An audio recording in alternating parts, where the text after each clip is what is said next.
জনুলম্বিত ভুজ কনকাবদাত সংকীর্তনৈক বিতর কমলায়তাক্ষ বিশ্বম্বর দ্বিজবর ধর্ম কালো বন্দে জগত্যকর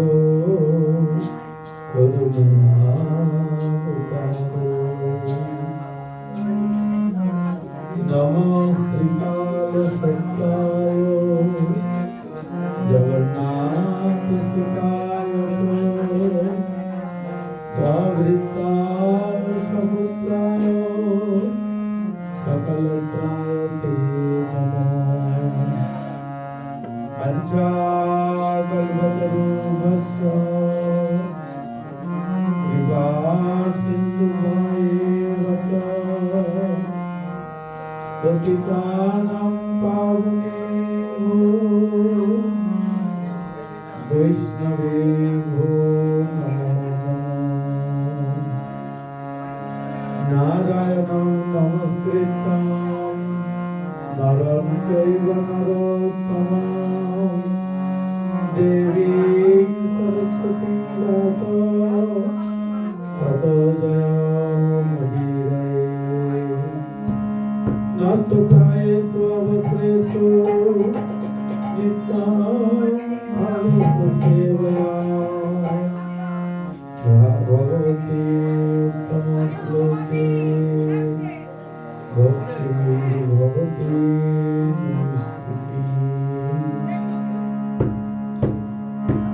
श्री कृष्ण चैतन्य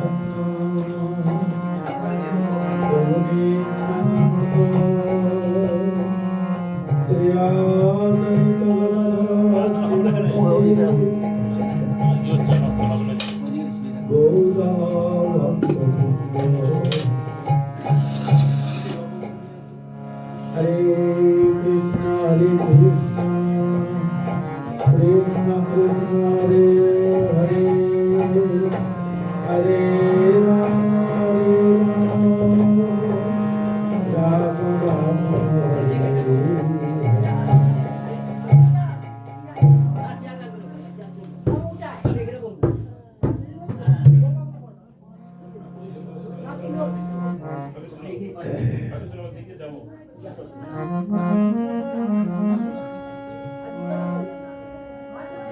আচ্ছা কোনটা হবে?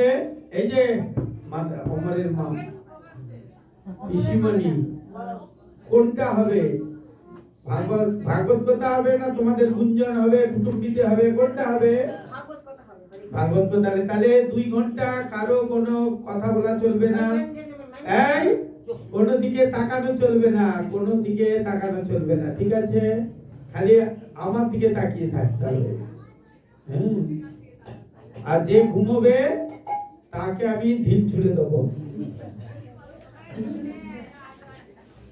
আলু আছে, পচা আলু দেবো, ঠিক আছে? কথা মনে থাকলো? কোনো কথা বলা চলবে না। আমি এর আগেও অনেকবার বলেছি, ভাগবত কথা শোনার সময় যদি কেউ ঘুমায়, ঢুল মারে, তাহলে তাকে পরের জন্মটা সাপের জন্ম হতে হবে। ভাগবতে আছে, শাস্ত্রে আছে। আর যদি কেউ ভগবানের কথা ব্যতীত অন্য কোনো প্রসঙ্গে কথা বলে বা ভাগবত কথার সময় কোন রকম কোনো কথা বলে, তাহলে তাকে পরের জন্মে এই যে কেউ পারে না আর বলতে হবে, ওই হয়ে জন্মগ্রহণ করতে হবে।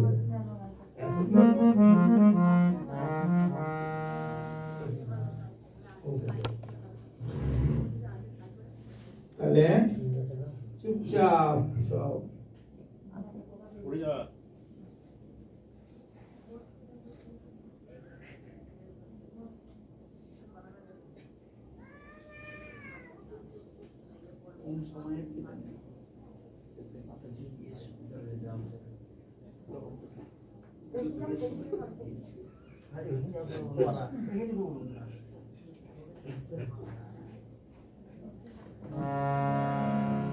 सर्वाग्रे सर्वाके परम आराध्य परम कारुणिक परम मंगलमय सर्वदेवमय नित्यलीला प्रविष्ट विष्णुपाद अष्टोत्तर शतश्री श्रीमद त्रिदंडी स्वामी शिल भक्ति प्रकाश आश्रम गोस्वामी गुरु महाराजेर श्री चरण कमले अनंत दंडवत प्रणति निवेदन करे तार अनंत कृपा प्रार्थना करी। गुरुपाद पद्मई हलेन भवबंधन मोचनकारी, তিনি হলেন শ্রী কৃষ্ণ সম্বন্ধ দাতা।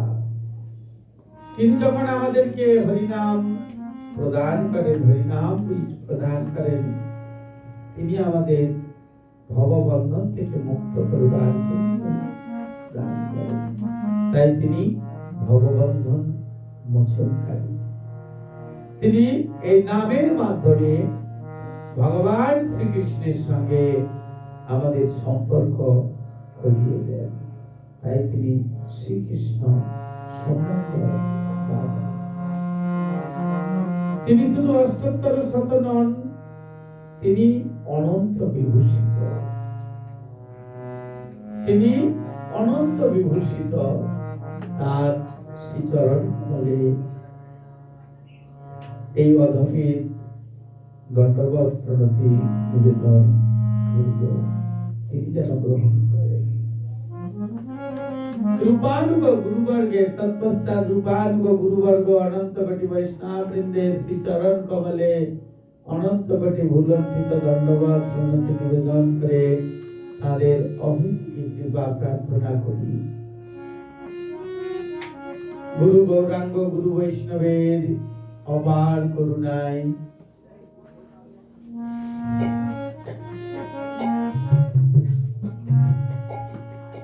अपार करुणाয়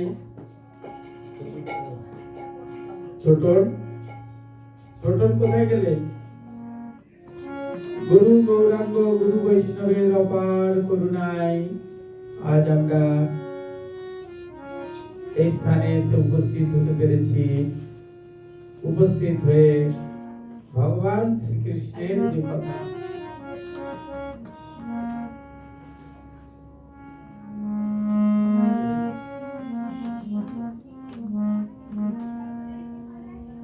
শ্রীকৃষ্ণের কথা প্রসঙ্গ আমরা আলোচনা করে আমরা ভগবানের সেবায় নিয়োজিত হব।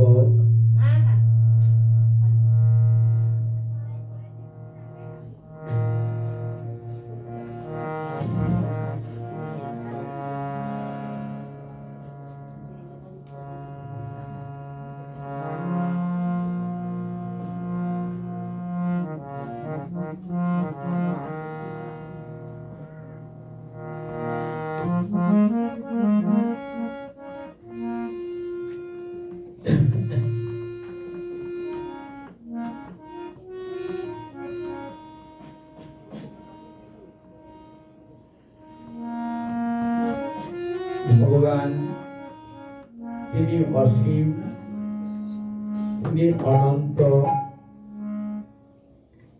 তার কথা আমরা এই ছোট্ট ক্ষুদ্র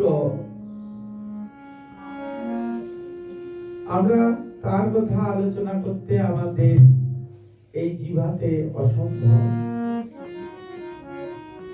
কিন্তু গুরু বৈষ্ণবগণ করুণা করেছেন, গুরু বৈষ্ণবগণের করুণা হয়েছে, তাই আজ আমরা এখানে সমবেত হয়েছি তার নাম সংকীর্তন করার। কলিযুগে একমাত্র নাম সংকীর্তনই আসল বস্তু। ভগবানকে ভজনা করা যায় অনেক ভাবে,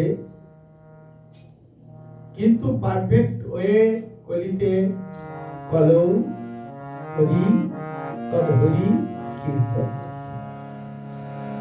কলিতে একমাত্র হরি কীর্তন। সত্য যুগে, ত্রেতা যুগে, দ্বাপর যুগে এক এক রকমের ছিল।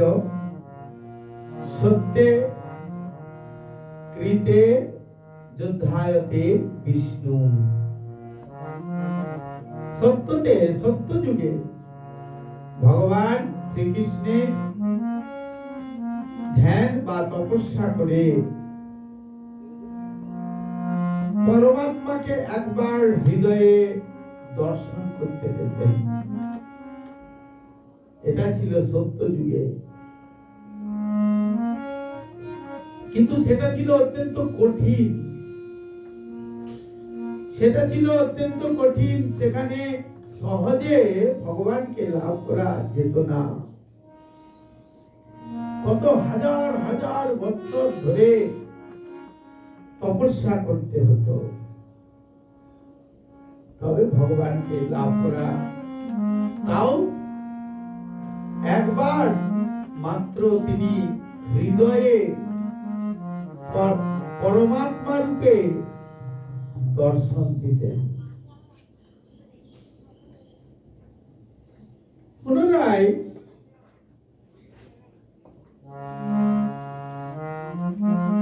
যে যুগ এলো তা হলো ত্রেতা যুগ। ত্রেতা যুগে স্বয়ং ভগবান রামচন্দ্র রূপে আবির্ভূত হয়েছিলেন, মর্যাদা পুরুষোত্তম রাম রূপে। রামচন্দ্র রূপে আবির্ভূত হয়ে তিনি জগতের জীবকে শিক্ষা দান করলেন। সেই যুগে ভগবান দেখালেন ভগবানকে লাভ করতে চাইলে ত্রেতায়াম যজতো মখৈ। ত্রেতায়াম যজতো মখৈ, ত্রেতা যুগে যজ্ঞের দ্বারা উপাসনা করে ভগবানকে লাভ করা যেত। যজ্ঞ করলে অনেক মন ঘি দিয়ে আহুতি করে নিত্য নিত্য নিত্য নিত্য কন্টিনিউ হাজার হাজার বছর ধরে যজ্ঞ করার পর তারপর একদিন সেই যজ্ঞেশ্বর বিষ্ণু তার এতে সন্তুষ্ট হয়ে দর্শন দিতেন। আর দাপর যুগ এলো, দাপর যুগ এসেছে। আর দাপর যুগে ভগবান করুণা করেছেন। দাপর যুগে ভগবান করুণা করলেন। দাপর যুগে ভগবান কিভাবে করুণা করলেন? বললেন, তোমরা যদি আমার পরিচর্যা করো, আমার অর্জন করো। শাস্ত্র বললেন দাপরে পরিচর্যায়াম, পুরাণে বলেছেন দাপরে পরিচর্যায়াম। দাপর যুগে পরিচর্যার দ্বারা, অর্জনের দ্বারা ভগবানের জন্য রান্না করা, ভগবানকে খাওয়ানো অর্থাৎ ভোগ নিবেদন করা, ভগবানকে শৃঙ্গার করা ইত্যাদি ইত্যাদি করে অর্থাৎ পরিচর্যার দ্বারা ভগবানকে লাভ করতে পারত। আর এই সবগুলোকে একেবারে করে দিলেন। সবই আছে সবকিছুই, কিন্তু আয়ুটা এত অল্প। আমাদের টোটাল আয়ু দিয়েছেন 100 বছর।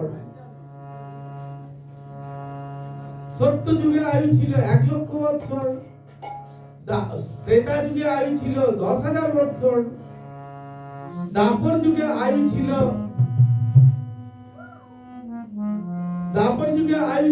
1000 বছর, আর কলি যুগে আয়ু হলো 100 বছর। তাই সত্য ত্রেতা দাপর সবগুলোকে রাখলেন, সত্য যুগের তপস্যাকে রাখলেন। এখনকার তপস্যা হলো ভগবানের ভজনা করা, ভগবানের সেবা করা, ভগবানের নাম করা নিষ্ঠাভাবে। আমরা তো বর্তমানে কলির জীব, কলিহত জীব, মালা নিয়ে কি করলাম, রাস্তায় রাস্তায় বেরিয়ে গেলাম। হ্যাঁ, এগুলো এগুলো ভজন হয় না। মালা নিয়ে সাইকেল চালাচ্ছি, আমি দেখি মালা নিয়ে বাজারে গিয়েছে, ব্যাগ নিয়ে এসে বাজারে গিয়ে বাজার করতে গেছে। এর জন্য আলাদা প্রসেস আছে, এগুলো কাউন্টিং এর মধ্যে নয়। যারা যারা হরিনাম নিয়েছেন বা হরিনাম করছেন, এগুলো কাউন্টিং এর মধ্যে না। বলছে আমি 16 মালা জপ করি মহারাজ, 16 মালা জপ করছেন, কিন্তু এগুলো কাউন্টিং এর মধ্যে না। তুমি যাচ্ছ বাজারে, তুমি এখানে যাচ্ছ, ওখানে যাচ্ছ, সেখানে যাচ্ছ, মালা ঠিক আছে, হরির নাম করো, কিন্তু তুমি তোমার জিহ্বাতে নাম করো। শ্রীল প্রভুপাদ ভক্তি সিদ্ধান্ত সরস্বতী ঠাকুর তিনি আদেশ করেছেন যে হরিনামটা সাধারণ বস্তু নয়। তুমি যেখানে সেখানে হরিনাম করতে পারো, সব জায়গায় হরিনাম নিয়ে যেতে পারো, কোনো অসুবিধা নেই, কিন্তু সেটা কাউন্টিং এর মধ্যে আসবে না, 16 মালার মধ্যে নিয়ে আসবে না, 1 লক্ষ যারা নাম করেছে তার মধ্যে নিয়ে আসবে না, তার বাইরে তুমি করো, সেটা করতে নিষেধ করেন। তারপর কি বললেন, এটা একটা তপস্যা, হরির নাম করা, ললাটে তিলক করা, ঊর্ধ্বপুণ্ড তিলক করা। ললাটে তিলক করে বাইরে মনে হয় লজ্জা লজ্জা বোধ লাগছে। আজকে এইখানে অনুষ্ঠান বাড়িতে এসেছে অনেকেই, একটা করে সাধারণ তিলক সেবা করে নিয়েছে, সাধারণ ভাবে, এগুলো সাধারণ, এগুলোর কোনো গুরুত্ব নেই। এটা একটা দেখানো, একটা শো মাত্র, এটা দিয়ে কিছু ভগবত হবে না, ভগবানের সুখবিধান হবে না, একটা মাত্র এটা আজকের জন্য, একটুখানির জন্য, আবার একটু পরে মুছে দেবে।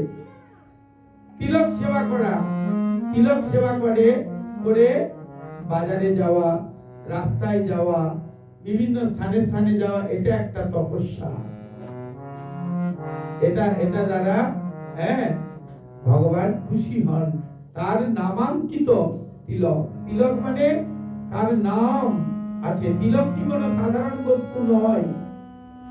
তিলকের এই যে দণ্ড দেখছেন, অনেকে জানেন অনেকে জানেন না, এই তিলকের যে দণ্ড দেখছেন, এই দণ্ড একদিকে আছেন, মাঝখানে আছেন শ্রী বিষ্ণু, আরেকদিকে আছেন ব্রহ্মা, আরেকদিকে আছেন মহেশ্বর।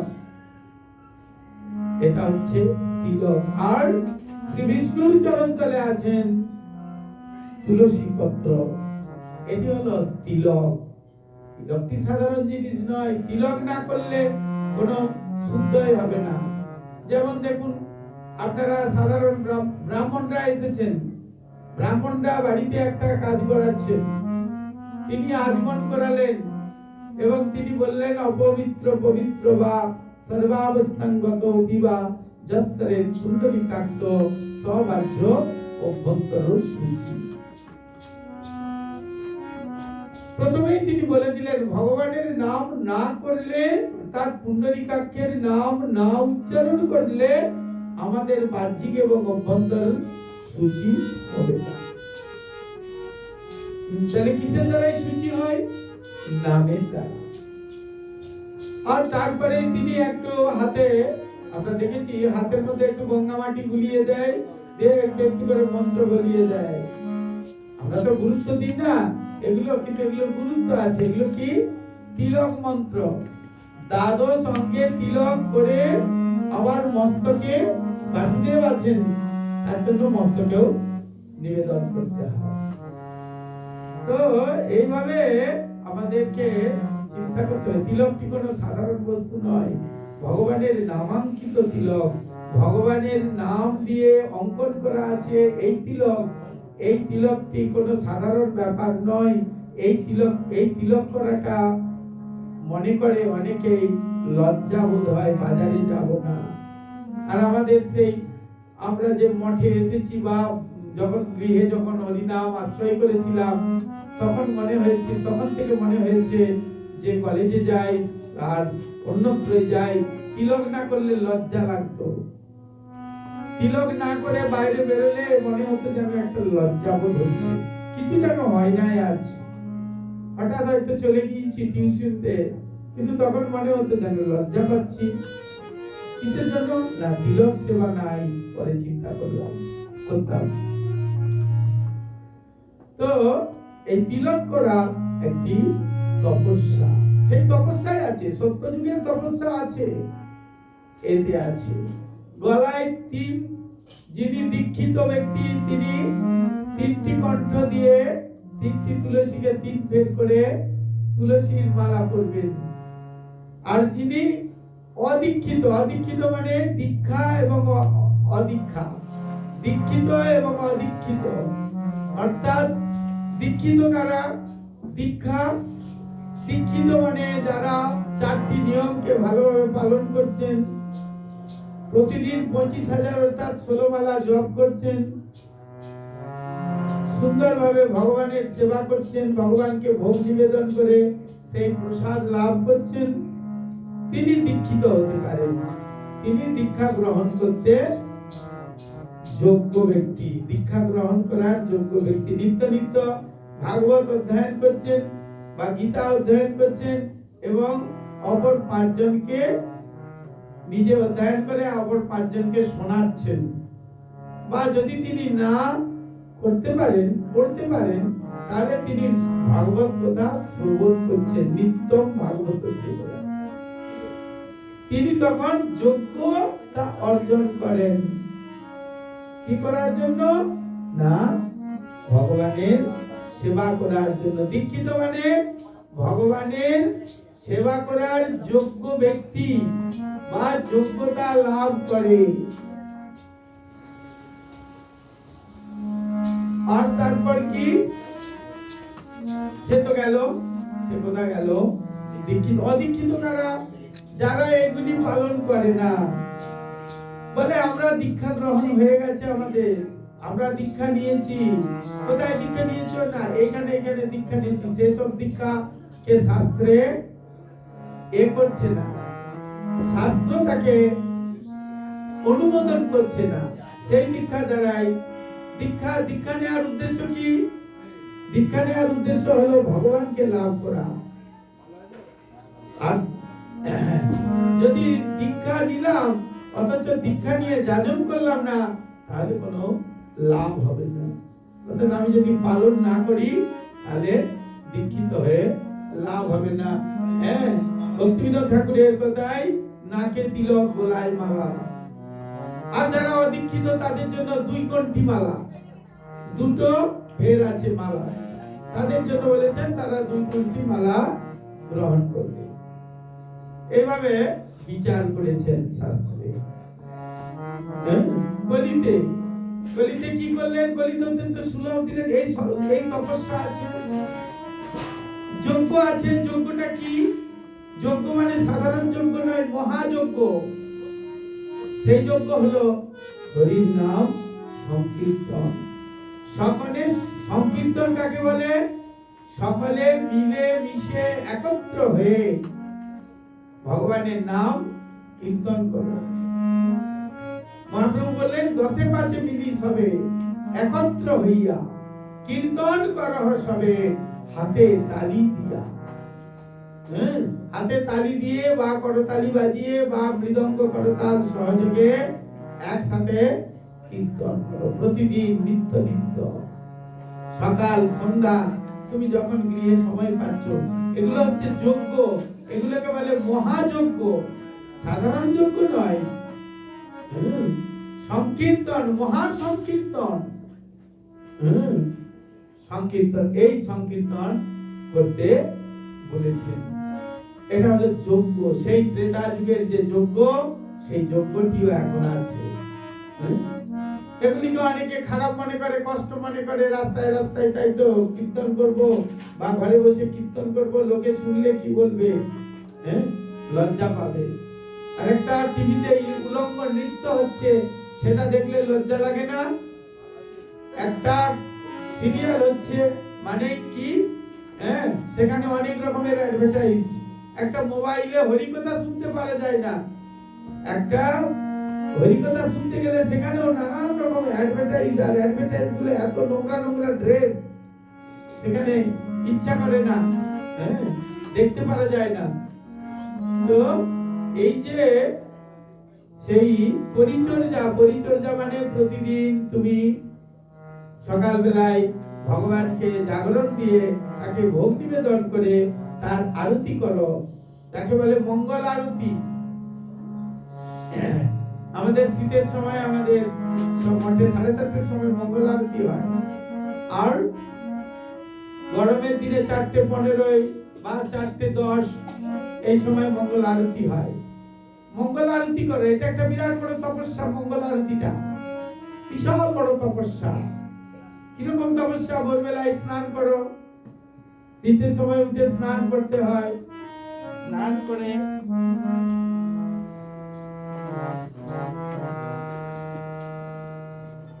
ভোরবেলায় স্নান করো, স্নান করে কাপড় ছেড়ে তিলক সেবা করে তুমি ভগবানকে আরতি দাও। মঙ্গল আরতি দিলে কি হয়?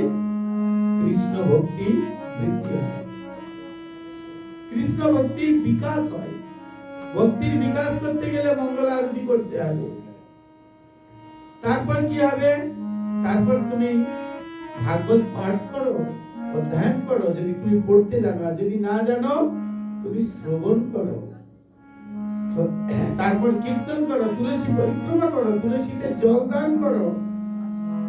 এইগুলি প্রত্যেককে করতে হবে। করে তুমি পুনরায় ভগবানের অর্চনা করো, নামের দ্বারা অর্চনা করো। তুমি যদি মন্ত্র না জানো, তুমি যদি মন্ত্র বলতে না জানো, তাহলে কি করবে? হরির নাম করতে করতে তুমি তার চরণে পুষ্পার্ঘ্য দাও, তুলসী দাও, চন্দন দাও, হৃদয় দিয়ে দাও। কিরকম ভাবে? হৃদয় দিয়ে। এগুলোই সংসারিক কর্ম। কলিতে এটা পরিচর্যা।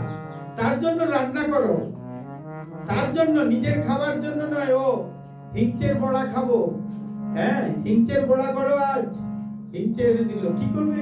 হিংচের বড়া করো ভগবানের জন্য, গিরিরাজের জন্য, গোবিন্দের জন্য। হিংচের বড়া করলো, নানান রকম সবজি বানালো, অনেক সবজি বানিয়ে, বা যার যেরকম আছে। যদি কিছু না থাকে সে তো খাবে, চাল আলু ডাল তো আছেই, সেটাই নিয়ে সেটাই করে ডাল আলু সেদ্ধ অন্ন করে ঠাকুরকে তুলসী পত্র দিয়ে ভগবানের কাছে নিবেদন করে, হে গোবিন্দ, আমি তো কিছু জানি না, আমি অত্যন্ত গরিব, আমার তো কিছু নাই, আমাকে তুমি করুণা। এই বলে তার সেবা দিল। সেবা দিয়েছিল, আমরা দেখি শাস্ত্রে আছে। এক বাই, তার নাম কর্মাবাই। কর্মাবাই নামে একজন বাই, বাই মানে তার টাইটেল বাই, কর্মাবাই। সে প্রতিদিন কি করত? ঘুম থেকে উঠে আমরা কি করি? দাঁত মাজি, তাই তো? আমরা যাই দাঁত মাজি, তাই দাঁত মাজতে মাজতে নিম কাঠি দিয়ে দাঁত মাজতো, বড় নিম কাঠি দিয়ে দাঁত মাজতো। আর গোপাল তার আঁচল ধরে টানে, মা আমার খিদে পেয়েছে, খেতে দাও, মা আমার খিদে পেয়েছে, খেতে দাও। ঠিক আছে, তো তাড়াতাড়ি দিতে হবে। তা তাড়াতাড়ি দেবে, তাই ঘুম থেকে তাড়াতাড়ি উঠে কি করে? ঘুম থেকে উঠে তাড়াতাড়ি করে গোপালের জন্য খিচুড়ি রান্না করে। শাস্ত্রে বলছে আদা, হিং, ঘি দিয়ে প্রতিদিন খিচুড়ি রান্না করে।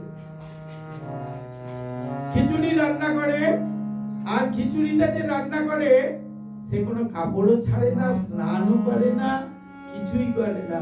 এমনকি ভুলে যায় গোপালের চিন্তায় যে গোপালকে কখন হয়তো দেরি হয়ে গেল কিনা, তাই কি করে? সেই যে নিম কাঠি দিয়ে দাঁত মাজে, তার উল্টো দিকে, সেই কাঠিটার উল্টো দিকে দিয়ে খিচুড়িটা নাড়তে থাকে। গোপালের ভাবে তন্ময় হয়ে আছে, আর সেটা দিয়ে খিচুড়ি করছে। করে কি করেছে? আর গোপালকে দিচ্ছে, আর গোপাল আনন্দে সেবা করছে। গোপাল সেবা করলেন, কি মাইক একটা করেছে। গোপাল ওই জন্যই বলি আমার মাইকটা কেন নিয়ে আসেন, ছোট মাইকেই টাকা খরচ করে সব জায়গায় একই সেইভাবে ভোগ দিচ্ছেন, ভোগ নিবেদন করছেন।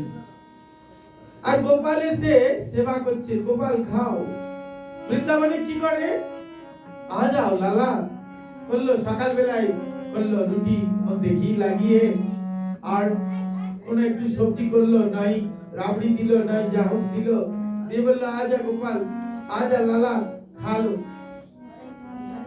সেই গোপাল তখন এসে খেতে আরম্ভ করলো। গোপাল আর এইভাবে ভগবান করুণা করেন। আমাদের এগুলো জানতে হবে, এগুলো বুঝতে হবে।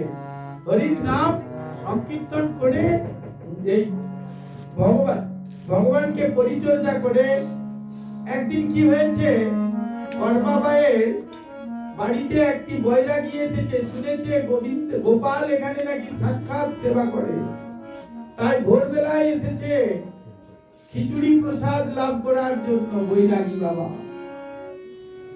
বাবা বলছেন, মা তোমার বাড়িতে আজকে আমি সেবা করব, তোমার ওই গোপালের প্রসাদ এক কণিকা আমি লাভ করব।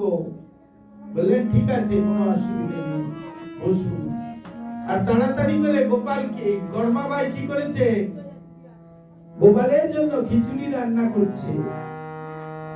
আর খিচুড়ি রান্না করতে করতে আর দেখেছে যে এ কি বলে ওই নিম কাঠি দিয়ে দাঁত বাজছে, আবার তারই উল্টো দিকে দিয়ে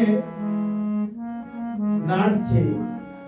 আরে এই দেখে খুব রাগ হয়েছে, রাগ করে বলছে তুমি এইরকম ভাবে গোপালের সেবা দাও, তোমার সেবাটা মিছামিছি দেওয়া, তোমার সেবাটা হয় নাই। গোপাল তিনি ভগবান, তাকে এইভাবে সেবা দেয়। বললেন যে আমি তো এইভাবেই দিই, গোপাল তো আসে খাই। বলে গোপাল খাই না ছাই করে খুব রাগারাগি করেছিল। বললেন তুমি কাল থেকে আগে স্নান করবে, স্নান করে কাপড় ছেড়ে তিলক সেবা করে তবেই রান্না বান্না করবে ঠাকুরের গোপালের। বললেন যে ঠিক আছে তাই করব। তারপরের দিন ভোরবেলায় উঠেছে, উঠে স্নান টান করে এবার রান্না বসিয়েছেন। রান্না করতে দেরি হয়েছে, আর গোপাল যে সময়ে গোপালকে নিবেদন করে 4:30 আগে, 4:10 আর সেই সময় গোপাল এসেছে, আঁচল ধরে টানছে, ও মা খেতে দাও, আমার তো অত্যন্ত খিদে পেয়েছে, আমার তো অত্যন্ত খিদে পেয়েছে, মা তুমি খেতে দাও, তুমি খেতে দাও। না বাবা এত দেরি, এই তো এখন এই যে ঠাকুর বৈরাগী বাবা বলে গেছেন তোমাকে ভোগ দিতে গেলে, তোমার রান্না করতে গেলে স্নান করতে হবে, কাপড় ছাড়তে হবে, তিলক করতে হবে, তবে তো রান্না করবো বাবা। বলে না মা তোমাকে কিছু করতে হবে না, তুমি যেমন ভাবে দিচ্ছিলে তেমন ভাবেই দেবে।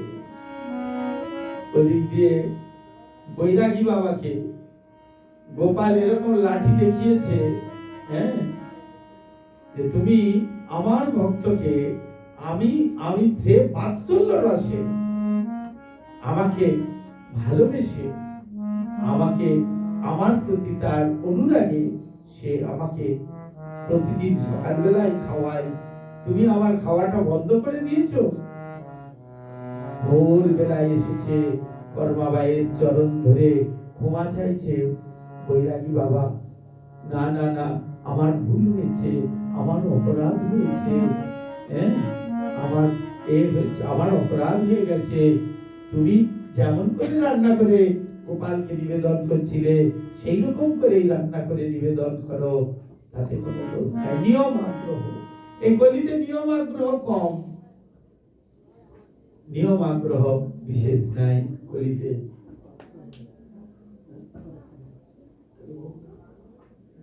তো তাহলে সেই পরিচর্যাও কলিতে আছে, একসাথে সবগুলি আছে। আমরা একটু একটু করে বর্ণনা করলাম, তপস্যার কথা বলেছি, যজ্ঞের কথা বললেন এবং পরিচর্যা বা অর্চনের কথা বললেন। তাকে সুন্দর করে শৃঙ্গার করো, খুব সুন্দর করে তাকে পাগড়ি বেঁধে দাও। বলছে ব্রজবাসী মনোহর বেশ করো। ব্রজবাসীরা যেরকম ভাবে তাকে সাজাতেন, তাকে সাজাতে গেলে কিরকম ভাবে ব্রজবাসীরা যেভাবে তাকে সাজাতো, সেখানে বলেছেন ব্রজবাসী মনোহর বেশ করো। ব্রজবাসীরা যেরকম ভাবে তাকে সাজাতেন, ঠিক সেইভাবে সেই সাজটা কৃষ্ণ খুব পছন্দ করেন। কৃষ্ণ বিষয় বিগ্রহ, তিনি ঐশ্বর্য, কিন্তু তিনি যখন মথুরায় থাকেন, তিনি যখন দ্বারকায় থাকেন, তখন তিনি ঐশ্বর্য ভাব। আর তিনি যখন বৃন্দাবনে থাকেন, তিনি তখন কি হন না মাধুর্য ভাব, গোপাল ভাব। তিনি নবকিশোর, বৃন্দাবনে তিনি নবকিশোর, নব যৌবন অঞ্চ, তিনি নব যৌবন। সেখানে ঐশ্বরিক, সেখানে কোনো ঐশ্বর ভাব নেই, ওই ওই ঐশ্বর্য ভাব নেই। সেখানে ভাব হলো মাধুর্য ভাব, সেখানে ভাব হলো বাৎসল্য ভাব। আর সেইভাবেই ভগবান সেখানে সদা সর্বদাই বাস করেন, ব্রজে বাস করেন। তাই সেইভাবে তাকে শৃঙ্গার করো। তার তিনি পাগড়ি বাঁধেন, পাগড়ি বাঁধতেন, কখন গোচারণে যেতেন, তাই ভক্তরা কি করেন, তাকে পাগড়ি বেঁধে দেন, কখনো তাকে মুকুট পরিয়ে দেন, সুন্দর করে সাজিয়ে দেন, তার নানান রকম অলকা তিলকা পরিয়ে দেন। কস্তুরী তিলকা ললাট পটলে বক্ষস্থলে কৌস্তভম, নানান রকম ভাবে তার কপালে সুন্দর করে অলকা তিলকা এঁকে দেন। দেখেন না সমস্ত বিগ্রহের কি সুন্দর করে সাজিয়ে দেয় প্রভুরা, মহারাজরা সমস্ত সুন্দর করে সাজিয়ে দেন। আর তারপর কি করেন, এটা হলো পরিচর্যা। তাকে সুন্দর করে ভোগ নিবেদন করেন, যা আছে, যার যেরকম মঠ, সে সেই রকম ভাবে মঠে বা বাড়িতে বাড়িতে সে সেই রকম ভাবে সেবা দিচ্ছে ভগবানকে। সেবাটা দিতে হবে কিরকম ভাবে, কলিতে সেবা দিতে হবে কিরকম ভাবে না প্রেম এবং ভক্তি সহকারে কলিতে ভগবানের সেবা দিতে হবে। তাহলে এই চারটি সুন্দর সুন্দর করে, এই সুন্দরগুলি চার যুগের, যে চার এবার তিন যুগের গেল, আরেক যুগের আছে, আরেক যুগ হলো কলিযুগ।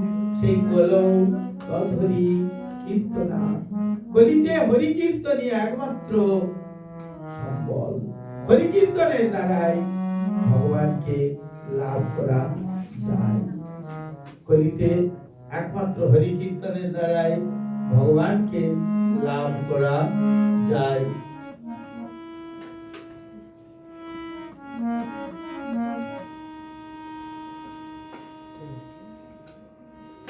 কলিতে কিসের দ্বারা না হরি কীর্তনের দ্বারা। কীর্তনটা কি, যা মহাপ্রভু দান করে গেছেন, মহাপ্রভুর দান পুরাণে ছিল, যুগ যুগ ধরে পুরাণে ছিল, যুগ যুগ ধরে পুরাণে ছিল, কিন্তু সেটা প্রচার হয় নাই। যুগ যুগ ধরে পুরাণে ছিল কি, বৃহৎ নারদীয় পুরাণে ছিল হরের নাম হরের নাম হরের নামৈব কেবলম কলৌ নাস্তেব নাস্তেব নাস্তেব গতিরন্যথা। হরিনাম হরিনাম হরিনাম বিনা কলিযুগের কোনো গতি নাই, গতি নাই, গতি নাই। কিন্তু ভগবান সেই কৃষ্ণ, তিনি কলিতে গৌরাঙ্গ সুন্দর রূপে শ্রীকৃষ্ণ চৈতন্য মহাপ্রভু রূপে আবির্ভূত হয়ে তিনি প্রচার করে গেলেন হরি নাম। কি লাগবে আমাকে বলো, আমাকে আমার কাছে এসে বলো, আমি বলে দিচ্ছি। হ্যাঁ আচ্ছা হ্যাঁ, সেই কথাটিকে ভগবান ঘি দিয়ে দাও, ঘি থাকলে ঘি দিলে ভালো। বলিদেব শ্রী চৈতন্য দেব তিনি এই হরে কৃষ্ণ কৃষ্ণ কৃষ্ণ হরে হরে, হরে রাম রাম রাম হরে হরে। বলিতে এটি তারক ব্রহ্ম নাম, চারটি যুগে চারটি তারক ব্রহ্ম নাম। কি কি? সত্য যুগে তারক ব্রহ্ম নাম হলো নারায়ণ পরা বেদা, নারায়ণ পরা বেদা, নারায়ণ পরা মুক্তি, নারায়ণ পরা মুক্তি। কি বললেন?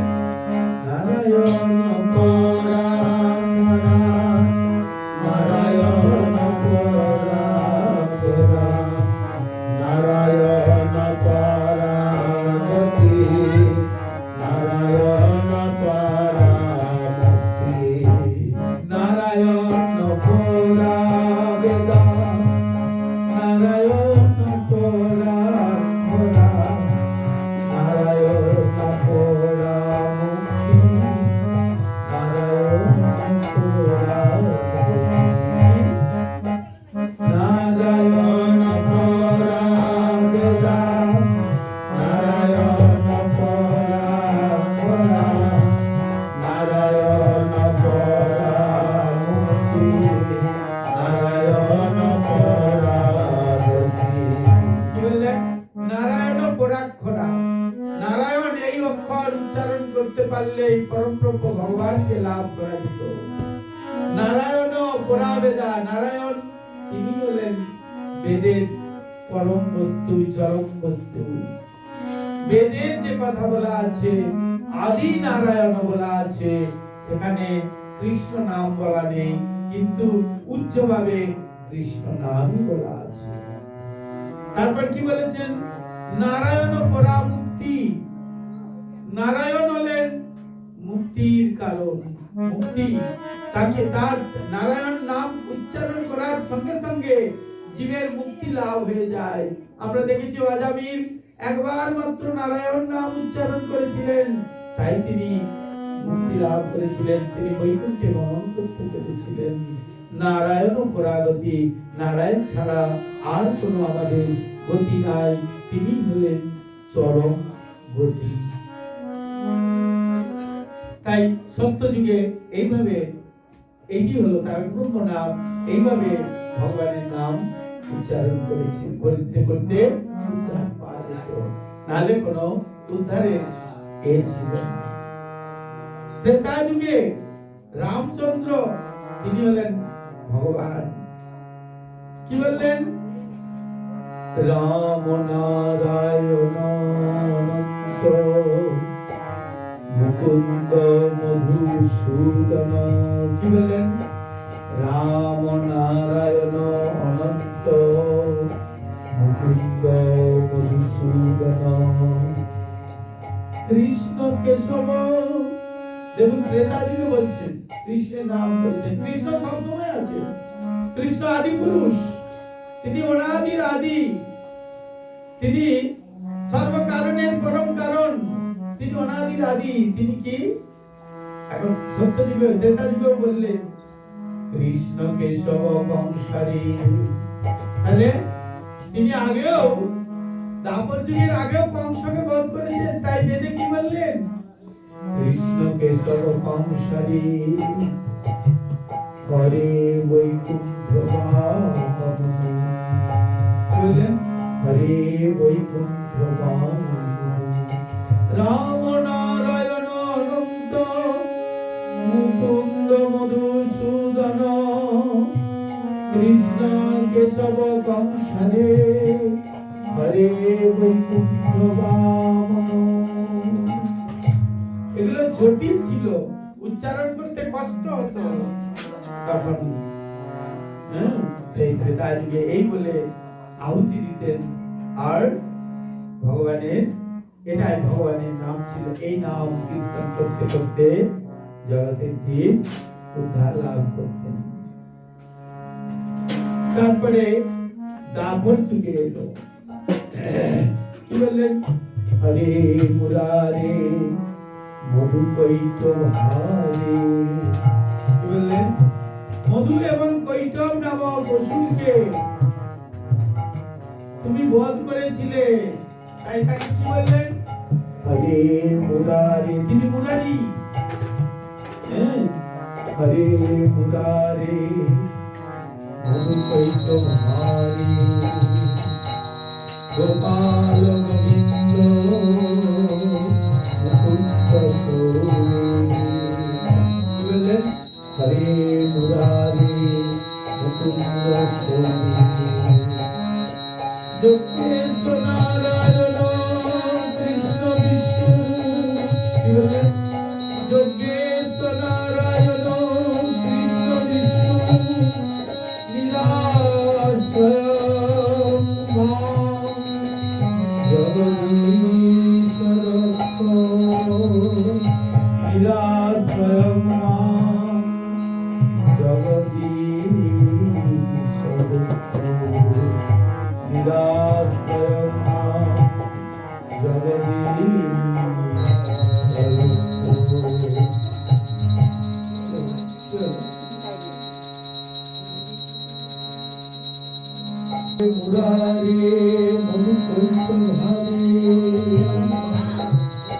আমি বলেছি পাঠের সময় গোলমাল করবে না। হ্যাঁ, আমি তো বলেছিলাম থাক থাক থাক, গোলায় তুমি কি দেবে? তার কি হয়? কুকুরের জন্ম হয়। ভগবানের কথা বলা শোনার সময় যদি কেউ ভুল ভুল ভাব করে, তার সাপের জন্ম হয়।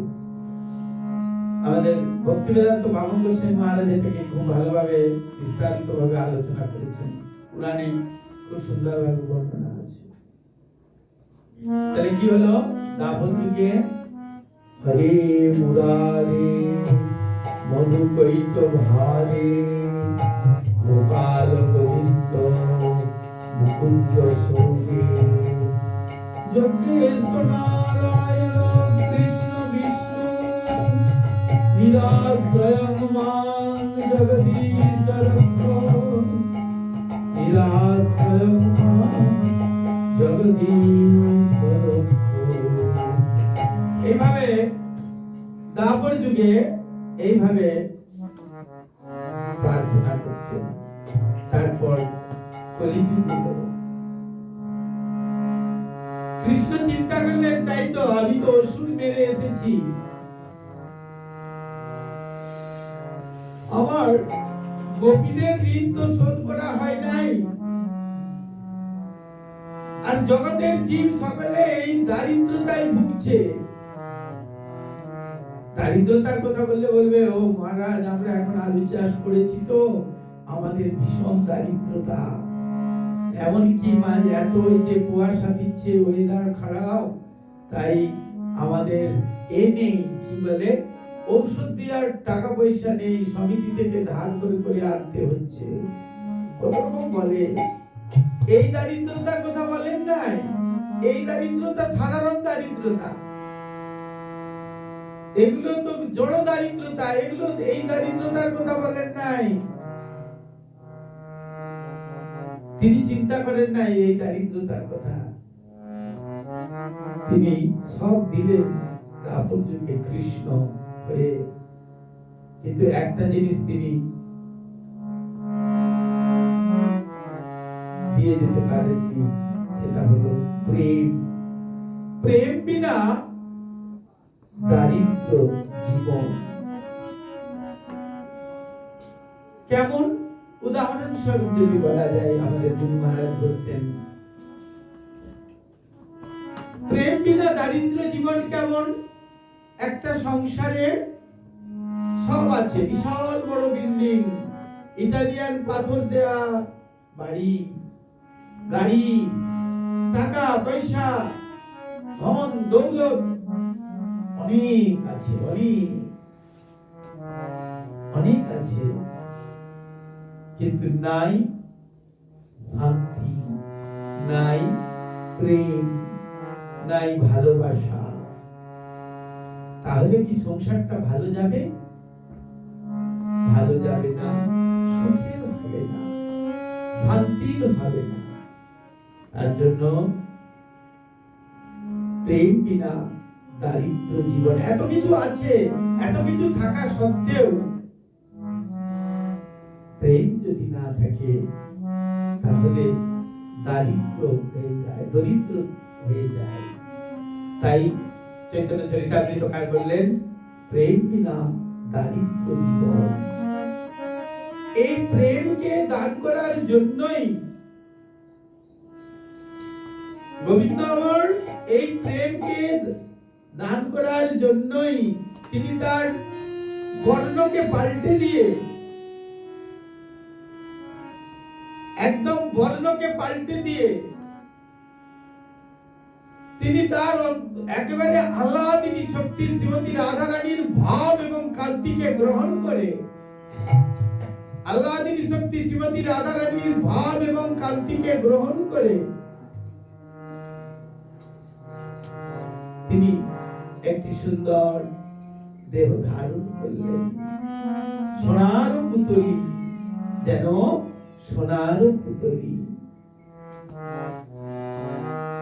সেই সোনার পুতলি দেহ তিনি ধারণ করলেন। কনক পুতলি দেহা, জানু লম্বিত বাহু যুগল, কনক পুতলি দেহা।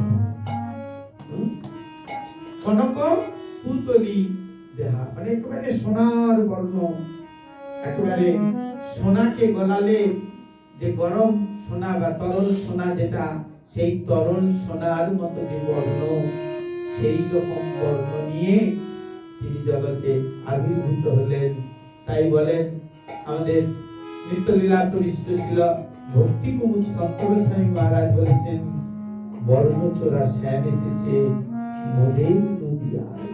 তোরা দেখবি যদি আই রে, তোরা দেখবি যদি আই। কে এসেছেন? বর্ণ চোরা শ্যাম এসেছে মোদের নদিয়ায়। কোথায়? নদিয়ার নবদ্বীপের অন্তর্গত অন্তর্দ্বীপ শ্রীধাম মায়াপুরে তিনি শচী গর্ভ সিন্ধু মাঝে, শচী মায়ের ক্রোড়ে জগন্নাথ মিশ্রকে আশ্রয় করে তিনি আবির্ভূত হলেন মায়াপুর শ্রী যোগপীঠে আবির্ভূত। আর আবির্ভূত হয়ে তিনি এই বৃহৎ নারদীয় পুরাণের যে কথা, হরের নাম হরের নাম হরের নাম হইব কেবলম, এই কথাকে তিনি সুন্দর করে প্রচার করে গেলেন। কলিযুগের তারক ব্রহ্ম নাম হলো হরে কৃষ্ণ হরে কৃষ্ণ কৃষ্ণ কৃষ্ণ হরে রাম হরে রাম রাম রাম হরে হরে। চারি যুগের চারি ধর্ম নাম সংকীর্তন।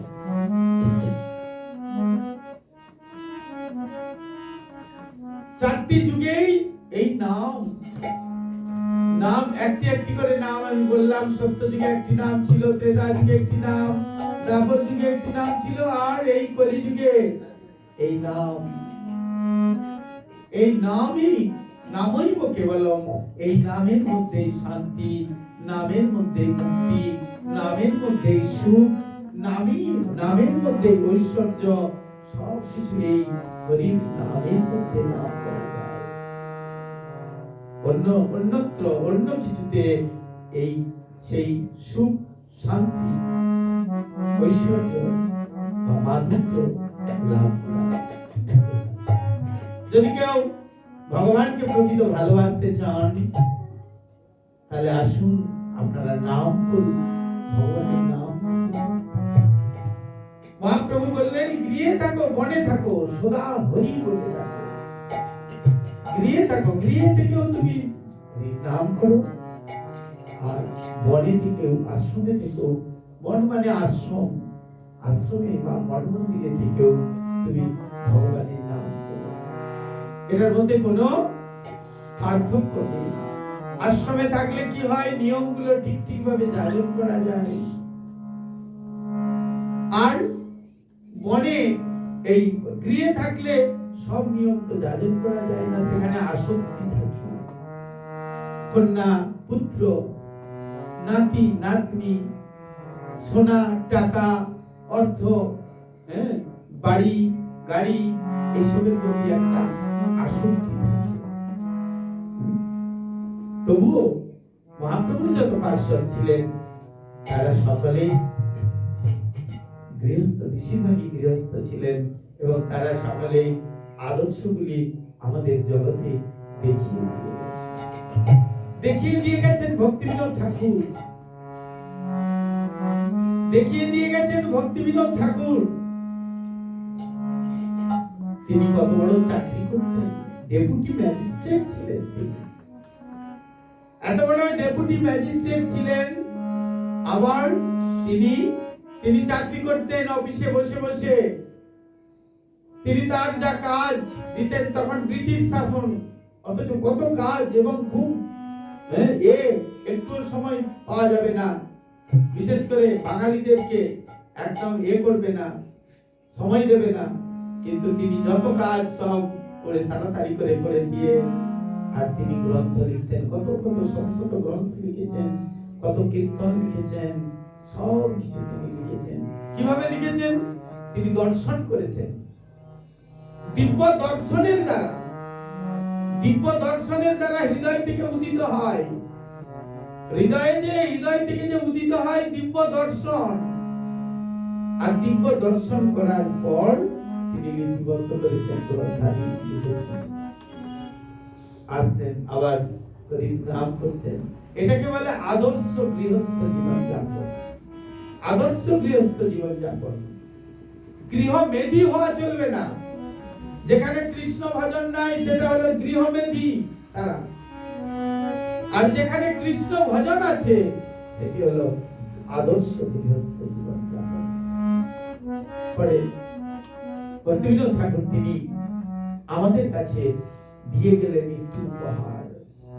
আমাদের মতো বদ্ধ জীবকে উদ্ধার করার জন্য তিনি নিয়ে এলেন, তার তপস্যার দ্বারাই এলেন কে? স্বয়ং রাধারানীর নয়নের মণি, স্বয়ং রাধারানীর নয়নের মণি, রাধা বিনোদিনী নয়নের মণি, নয়ন মঞ্জুরি, যিনি হলেন শিল প্রভুপাদ, জগৎগুরু শিল প্রভুপাদ ভক্তি সিদ্ধান্ত সরস্বতী ঠাকুর। কে প্রভুপাদ? ভক্তি সিদ্ধান্ত সরস্বতী ঠাকুর। তিনি হলেন জগৎগুরু, তিনি হলেন জগতের আচার্য। তিনি নিয়ে এসেছেন, তিনি দেখিয়েছেন এই গৌড়ীয় ধারাটা কি, তিনি জগতে প্রকাশ করেছেন। গ্যালন গ্যালন রক্ত ক্ষয় করে, তিনি গ্যালন গ্যালন রক্ত ক্ষয় করে তিনি প্রচার করেছেন, গৌড়ীয় ধারাকে নিয়ে এসেছেন। প্রভুপাদ মানে কি? প্রভুর চরণের অবতার তিনি, কৃষ্ণের চরণের অবতার। এখানে নয়, ওইদিকে গিয়ে কৃষ্ণের চরণের, প্রভুর চরণের অবতার তিনি।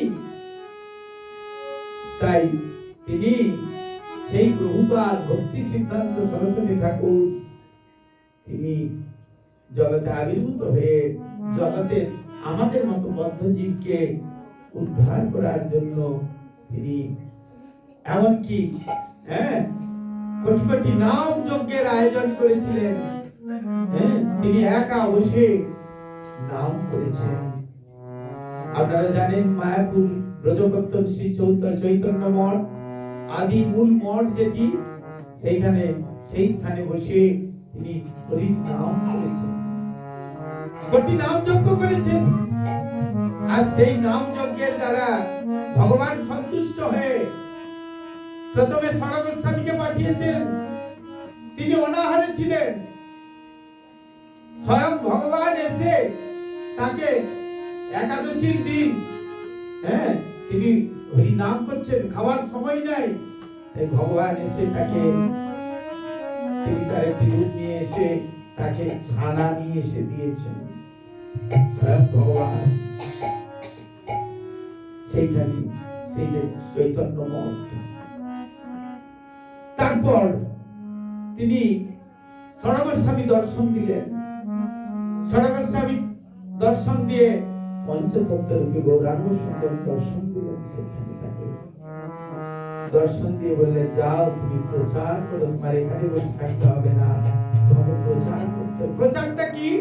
আমরা বলি আমরা প্রচার করছি, প্রচার করছি। প্রচার মানে নিজে আচরণ করে তবে প্রচার করা যাবে। নিজে আচরণ করলাম না, প্রচার করতে গেলাম, তাহলে প্রচার হবে না। আচার করে, আচারবান হয়ে প্রচারকের কাজ করতে হবে। তাই সেই ছিল প্রভুপাদ, যিনি নয়ন মঞ্জিরি, তিনি আমাদের জগতে এই কৃষ্ণ নামকে, কৃষ্ণকে, চৈতন্য দেবকে এবং প্রভুপাদের কথাই, মহাপ্রভুর কথা, পৃথিবীতে আছে যত নগরাদি গ্রাম সর্বত্র প্রচার হইবে মোর নাম। সেই ভক্তি সিদ্ধান্ত সরস্বতী ঠাকুর ছিল প্রভুপাদ, তিনি সেই দিকে আচরণ করে প্রচার করলেন এবং তার শিষ্যগণ সকালে প্রচার করতে থাকলেন ভগবানের নাম। তাই আজ আমরা সেই ভগবানের নামকে, নাম আমাদের কাছে সুলভ হয়েছে, তাই সেইটিকে আমরা গ্রহণ করার চেষ্টা করব। সেগুলিকে বর্জন করে রাখলে হবে না, সেই নামকে বর্জন করে রাখলে হবে না। অথরাইজড গুরুর কাছে গিয়ে সেই নাম গ্রহণ করতে হবে। অথরাইজড গুরুর শ্রীচরণ আশ্রয় করে সেই নামকে গ্রহণ করতে হবে, তবে আমরা কৃষ্ণ প্রেম লাভ করতে পারবো। নিজে নিজে নাম হয় হবে, একটা মালাতে হয়তো হরিনাম করছি বা জিভাতে নাম করছি ঠিকই, কিন্তু সেটা অথরাইজড নয়। কেন নয়? যেমন একটা রেশন কার্ড, সেটা যদি ফুড কর্পোরেশনের ইন্সপেক্টরের সই না থাকে, বা ভোটার কার্ড সেটা যদি ইলেকশন কমিশনের বা যিনি সেখানকার অধ্যক্ষ তার সই না থাকে, তাহলে কি সেটা অথরাইজড হবে? অথরাইজড। সেরকম যিনি সদ্গুরু, তার শ্রীচরণে আশ্রিত হয়ে যদি হরির নাম করা যায় নিষ্ঠাভাবে, নিষ্কপট ভাবে, তাহলে আমরা ভগবানকে লাভ করতে পারবো। এমনকি প্রভুপাদ ভক্তি সিদ্ধান্ত সরস্বতী ঠাকুর বলেছেন, একটা জন্মেই আমরা লাভ করতে পারবো ভগবানকে। আমাদের আর জন্ম নিতে হবে না, যদি নিষ্ঠাভাবে, নিষ্কপট ভাবে আমরা কৃষ্ণ নাম করি। যদি কোনো সাধুর নিন্দা না করি, কোনো শ্রোতার নিন্দা যদি আমরা না করি, যদি নামের উপর নিষ্ঠা থাকে, তাহলে আমরা ভগবান শ্রী গোবিন্দকে লাভ করতে অবশ্যই। যারা লাভ করতে চান তারা অবশ্যই গ্রহণ করুন হরিনাম। হরিনাম ছাড়া কিছু নাই। ভাবছেন যে আমি খুব সুন্দর, আমার বাড়ি আছে, গাড়ি আছে, আমার থাকার একটা জায়গা আছে, তো আমার থাকার জায়গা আছে, আমার খাবার আশ্রয় আছে, আবার কি প্রয়োজন? না, সেই জন্য চারটে নিয়মকে ফলো করতে হবে। চারটে ছোট্ট নিয়ম আছে। চারটে ছোট্ট নিয়ম কি? নো ইলিসিট সেক্স, অর্থাৎ কোনো অবৈধ সঙ্গ করা চলবে না। নো ইনটক্সিকেশন, কোনো রকম নেশা করা চলবে না। এমনকি চা, খৈনি বা লস্যি, কি বলে নস্যি, নস্যি না কি বলে, নস্যি, বিড়ি আর অন্যগুলো তো দূরের কথা, চা পর্যন্ত খাওয়া চলবে না, কোনো নেশা। এমনকি লটারি কাটা চলবে না ভক্তদের। লটারি হচ্ছে জুয়া খেলা, কোন রকম জুয়া খেলা চলবে না। জুয়া জাতীয় যত রকমের খেলা আছে সেগুলি খেলা নিষেধ। আর এই চারটি নিয়ম আর একাদশী ব্রত নিষ্ঠাভাবে পালন করতে পারলে, হরির নাম করতে পারলে, তাহলে তুমি হরির নাম গ্রহণ করো এবং হরির নাম নিয়ে তুমি ঠাকুরের ভগবানকে ভোগ নিবেদন করো আর প্রসাদ পাও। দেখবে তোমার কিছু নেই, কেউ না কেউ জুটিয়ে দিয়ে যাচ্ছে, খাবারের জন্য দিয়ে চলে যাবে তোমার বাড়িতে। তোমার নেই, ঠিক আছে, নেই তো কি হয়েছে, গোবিন্দ ঠিক জুটিয়ে দেবে। এই ভয় পাবেন না যে আমি হরির নাম নিলে কে আমাকে খেতে দেবে, ঠিক খেতে দেবে, খাবার ঠিক পাওয়া যাবে। ভগবান বলেছেন আমি যাকে জীব যখন দিয়েছি তার আহারও আমি দেবো। বিশ্বাস রাখতে হবে ভগবানের উপর। ঠিক আছে, ভোগ নিবেদন হয়ে গেছে আমাদের ভগবানের গিরিরাজের। গিরিধারী গোপাল তিনি কৃপা করে আগমন করেছেন গৃহে। গৃহে মঙ্গল, গৃহের মঙ্গলের জন্য গিরিরাজকে নিয়ে আসা হয়, গৃহের মঙ্গলের জন্য বৈষ্ণব সেবা দেয়া হয়। বৈষ্ণব সেবা হরিনাম সংকীর্তন মনে করবেন না এই যে ভোগবাড়ি হচ্ছে, ভোগ কীর্তন করে ভোগবাড়ি ঘেটুগান এর মতো ভোগ গান হচ্ছে যে চারিদিকে, সেই রকম এই উৎসবটা সেরকম নয়। কিন্তু এটা কোনো ভোগবাড়ি না, এটা কোনো ভোগবাড়ি না। এটা মনে করবেন যে আমি ভোগ দিচ্ছি বা খুব বাহবা পাচ্ছি, তা নয়। অনেক করুণা করে অনেক কথা আছে, অনেক সৌভাগ্যের ফলে বৈষ্ণব আসিয়া মেলে। বৈষ্ণব আসেন অনেক সৌভাগ্যের ফলে। এই যে বৈষ্ণবরা এসেছেন অনেক সৌভাগ্যের ফলে এসেছেন। হ্যাঁ, বৈষ্ণবের পদধূলি তাহে মোর স্নান কেলি, বৈষ্ণবের নামেতে উল্লাস। এটা সাধারণভাবে কোনো ভোগবাড়ি না, এখানে স্বয়ং গিরিরাজ এসেছেন। গিরিরাজ গোবর্ধন, গিরিধারী গোবর্ধন কেন এসেছেন? গিরিধারী গোবর্ধন কে? স্বয়ং কৃষ্ণ। তিনি কৃষ্ণেরই আরেকটি রূপ, গিরিধারী গোপাল। গিরিধারী গোপাল তিনি একটি রূপ। আমরা গিরিরাজ গোবর্ধন কোথায় পাই? বৃন্দাবনে গেলে পাবো। গিরিরাজ গোবর্ধনের পরিক্রমা করতে পারবো, গিরিরাজ দর্শন করতে পারবো।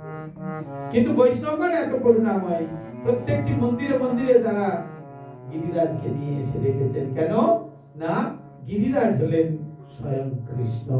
তিনি দেখা দিয়েছিলেন, তিনি দেখিয়েছেন যে এক একটি শিলাতে যখন এক একটি ভগবান যখন ভোগ গ্রহণ করছিলেন তখন তিনি তার সেই রূপ, কখনো নারায়ণ রূপ, যে যেমন রসের ভক্ত, যে নারায়ণ রূপ দর্শন করতে চায় সে নারায়ণ রূপে দর্শন দিয়েছেন, আর যে কৃষ্ণকে সে মাধুর্য রূপে দর্শন করতে চেয়েছিল তাই সেই রূপে দর্শন দিয়েছে। অনেক গিরিরাজের মাহাত্ম্য আছে, কিন্তু এত কথা বলার সময় নাই। মূল কথা হলো ভগবানের নামকে গ্রহণ করুন। হরে কৃষ্ণ কৃষ্ণ কৃষ্ণ হরে হরে, হরে রাম হরে রাম রাম রাম হরে হরে।